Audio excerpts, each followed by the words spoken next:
Je me souviens lorsque j'ai visité ma première biennale de Venise en 1986, j'étais encore étudiant.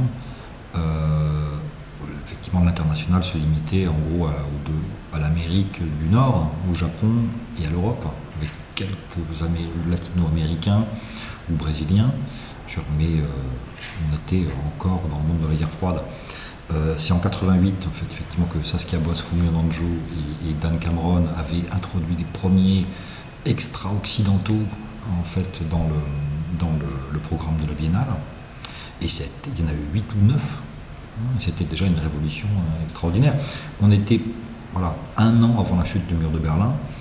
Et c'est pour ça que c'est un concept aussi, une notion très générationnelle et historique. On a vu entre 1989 et aujourd'hui le monde s'ouvrir complètement, que ce soit pas uniquement les pays de l'Est, mais pour le coup le monde entier. Et c'est ce phénomène de globalisation a totalement modifié en fait notre rapport à l'art et à l'international pour le coup, qui devenait un mondial ou un planétaire.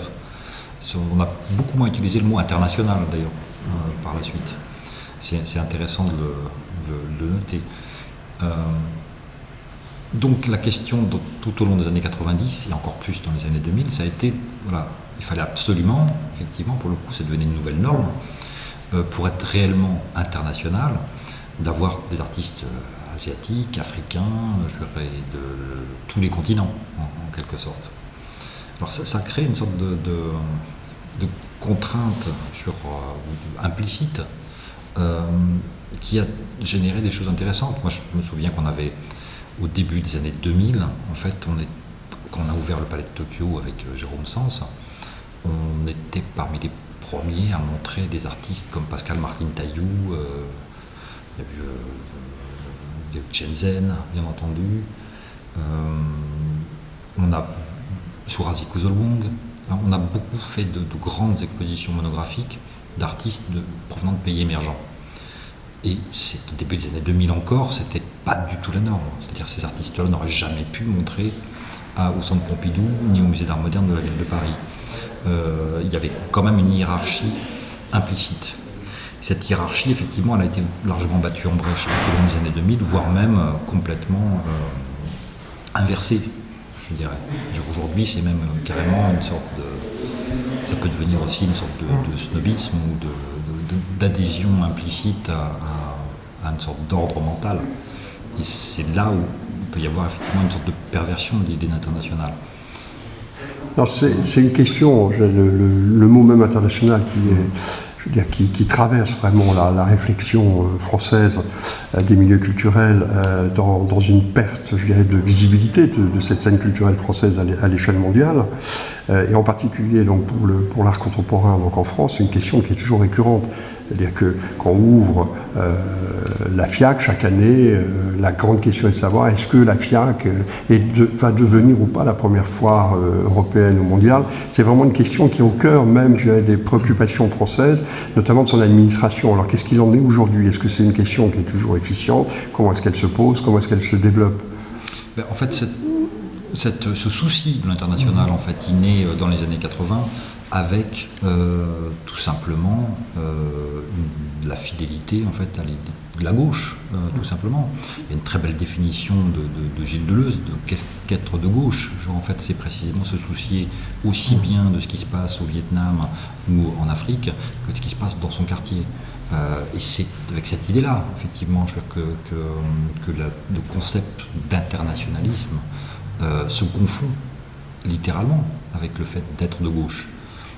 C'est ça qui est battu en brèche aujourd'hui. Alors après, il y a eu une sorte de déclinaison sur plus techno en fait de cette idée, avec ce qu'on appelle le glocal, penser global, agir local.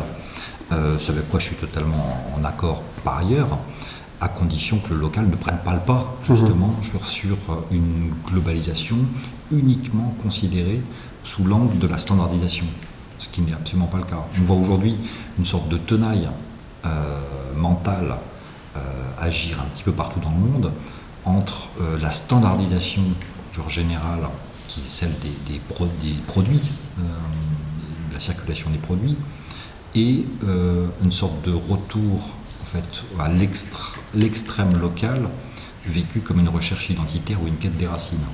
Donc cette tenaille-là, en fait, elle est extraordinairement puissante aujourd'hui. Et il faut inventer un troisième terme, et c'est plus forcément l'internationalisme au sens où vous m'entendez, mais en tout cas, je pense que le souci de l'ailleurs et le souci d'une sorte de, j'allais dire, est-ce que vous pourrez trouver un autre mot pour dire mondial, planétaire ou international à la limite, mais tout simplement l'indifférence en fait aux frontières. Je crois que c'est peut-être ça qui définirait le mieux mon état d'esprit. Les frontières ne sont utiles que pour circonscrire, je crois, certaines spécificités, mais on les voit se refermer de manière assez terrible aujourd'hui. Je pense que la question est au cœur justement des politiques publiques, puisque ce soit au niveau municipal ou au niveau national, c'est effectivement une préoccupation qui passe totalement au second plan aujourd'hui, ça me paraît très clair. Le simple fait, par exemple, que l'Institut français dépende d'un ministère des Relations extérieures ou des Affaires étrangères montre bien, en fait, que c'est pas la culture qui est l'impulsion de départ de cette politique. Oui, parce que si on compare la politique culturelle publique française à ses équivalents européens, les plus proches, comme par l'Angleterre, la Suisse ou l'Allemagne, très paradoxalement, on sait et on sent, à la lecture des différents textes et puis de l'histoire, que cette question d'œuvrer pour le positionnement international, c'est-à-dire de devenir un lieu de référence à l'échelle internationale, se pose surtout en France, beaucoup moins que dans d'autres pays à l'échelle européenne. Donc là, ce serait lié spécifiquement à l'histoire de la culture française et, entre guillemets, de sa prédominance à un moment donné.